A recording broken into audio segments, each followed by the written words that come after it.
Twitch has talked about forever about the aspect of the business side, right? And we talk about all the different people that have been involved in careers, and I know Twitch was really going to dive deep on some of that.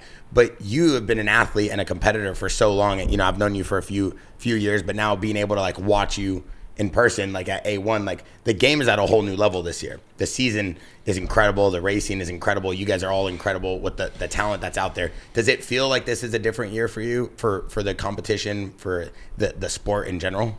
Yeah, mainly I feel like as the older I get or the further along I get in my career, I just try to keep it simple and not overthink it. So I think that has changed a lot. Like I've been not off the radar, but kind of off the radar a little bit. Like I wasn't really talked about much, and I honestly kind of like that. I'm like sick. Like I've just not been, I've been living my life, and something besides dirt bikes is having a family at home, getting frustrated with the kids. Like it's all sometimes a welcoming distraction, right? Yeah. And then this year the field is just so stacked, and I feel like also everybody is at 100% at the moment. Like Tomek is maybe as good as ever. Yeah. The Lawrence brothers, they'll get there in a heartbeat. You know, I don't think it was as panicky, or that nobody had to make it as panicky as it really was with the odd ride at Anaheim 1. Yeah.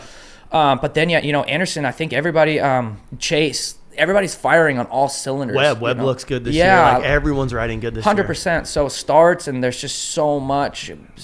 Nobody wants to give anybody a present. So it's just hard racing, and it's just brutal. You can feel it, in a sense of everybody is in tune with whatever they're doing, and I think that's why we see this great racing right now. There's just the level has been pushed, and everybody tries to follow whoever is the best at this very moment, right? That's why we put in the work, and I think it's been pretty good throughout the off season. Nobody really got hurt or whatever, and granted, the off seasons get shorter and shorter for most guys, right?